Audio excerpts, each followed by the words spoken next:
반갑습니다. 주식탐구생활 전지인입니다. 이 영상을 녹화하는 날짜는 2021년 3월 20일 토요일자고요. 이번 시간에는 4월달 CFD 과세 관련한 수급 변화에 대해서 우리가 생각해보는 시간을 갖도록 하겠습니다. 먼저 금주 시황을 좀 살펴보죠. 금주 FOMC 통화정책회의가 있었죠. 여전히 연준은 제로금리를 유지하고 금리 인상이나 테이퍼링이 당분간 없다고 파월이 다시 한번 언급을 했습니다. 슈퍼 비둘기, 슈퍼 파월이라는 내용의 뉴스들이 쏟아져 나왔고요. 그 덕분에 이제 하루 만에 반등을 했습니다만 다시 또 나스닥이 3%대 급락하는 모습도 보였죠.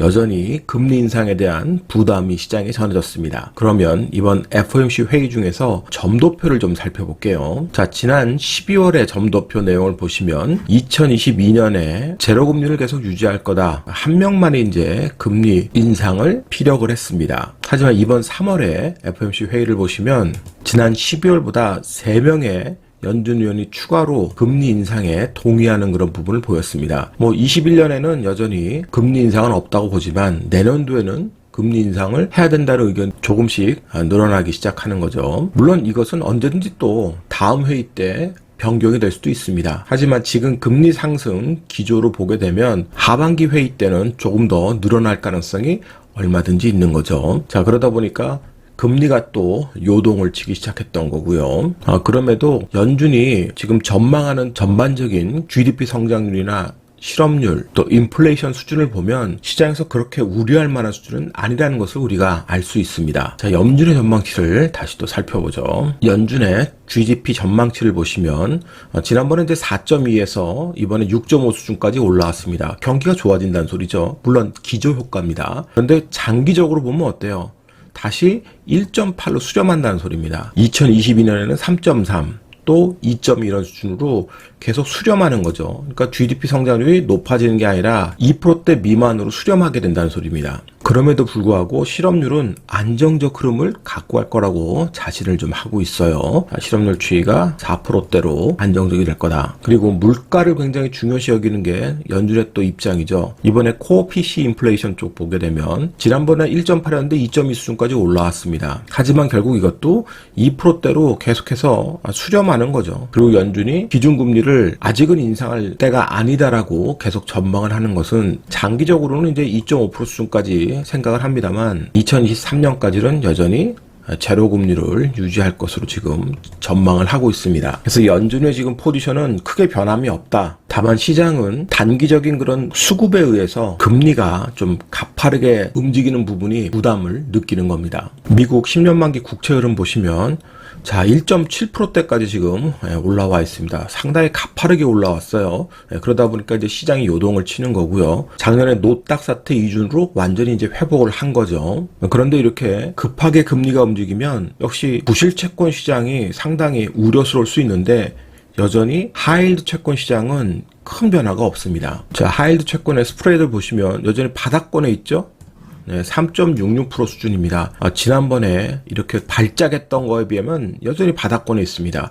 만약에 지금 채권 금리의 흐름처럼 연동해서 움직였다 그러면 뭐 이렇게 급등이 나왔을 거예요. 근데 여전히 큰 부담을 느끼진 않고 있다는 소리입니다. 그래서 관련 ETF 시장도 크게 요동치진 않고 적당히 기술적 수준에서 움직임이 나오고 있죠. 자, 이렇게 엄청나게 폭락이 나왔다가 부실채권 시장에서 위기가 있다 그러면 또다시 큰 변동성이 나오는데 지금은 기술적 조정 범위에서 지금 움직임이 나오는 거죠. 그러니까 아직 시장에서 큰 위험 신호는 나오지 않고 금리가 너무 가파르게 발작을 일으키다 보니까 시장의 변동성은 커졌다는 소리입니다. 만약에 진짜 위기가 있다면 하이힐드 채권 시장이 붕괴되는 모습이 나오고 또 다우가 신고가를 어떻게 갈 수 있겠습니까? 같이 수급적 조정을 깊게 받게 되겠죠.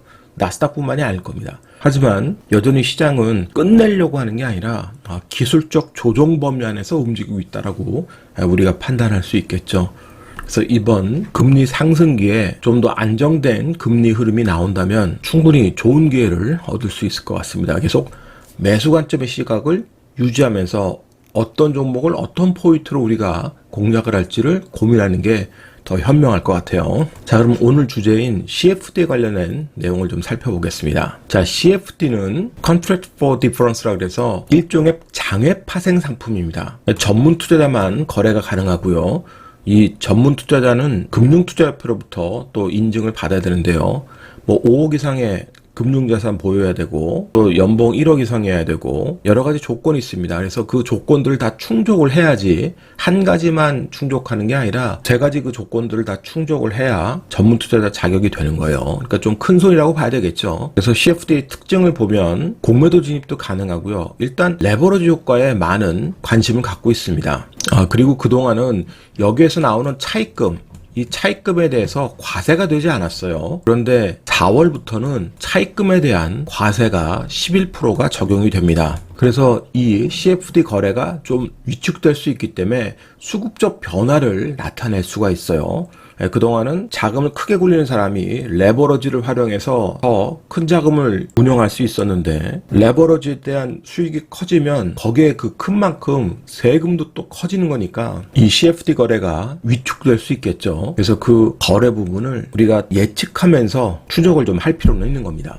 CFD의 거래 구조를 보시면 자, 전문 투자자 자격이 있는 사람이 이제 계좌를 개설해서 국내 증권사를 통해서 이렇게 거래를 합니다. 근데 국내 증권사로 이제 거래를 하지만 실질적인 주문이 이루어지는 것은 이 해외 프라임 브로커로 인해서 한국 거래소로 주문 실행이 되기 때문에 잡히는 것은 외국인으로 잡힙니다. 외국인으로. 그러니까 국내 투자자지만 일종의 검은머리 외국인이 될 수 있는 거죠. 그러다 보니까 작년도 대주주 과세 요건 이런 얘기들이 많이 나온 이후부터 갑작스럽게 작년 10월 이후 외국계 증권사의 거래 대금이 급증하는 그런 모습을 보였습니다.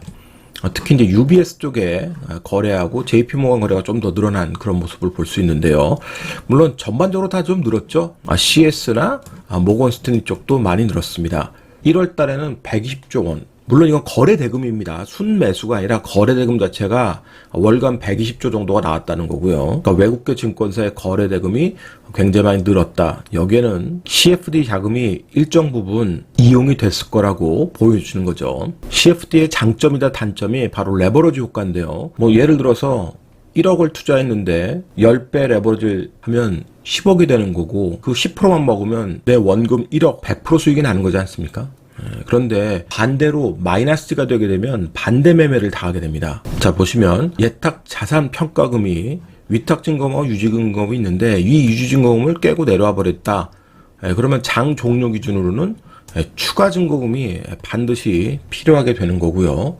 또 증거금 비율이 40%로 이렇게 설정되어 있는 것을 만약에 생각한다면 이 40%를 장중에 깨버린다면 강제 청산도 가능한 겁니다. 그만큼 주가가 빠졌을 때, 하락했을 때는 더 큰 변동성을 유발할 수 있는 겁니다. 물론 이런 것들은 대형주 땅보다는 중대형주 쪽, 중소형주 쪽에 만약에 CFD 자금이 많이 들어와 있다면 거기서 더 커질 수가 있겠죠. 그래서 이제 변동성이 확대되는데 일정 부분 CFD 자금이 그 원인 중에 하나가 될 수 있는 겁니다. 그래서 이제 한국투자증권에서 3월 9일자 기준으로 이 CFD 관련해서 예측하는 겁니다.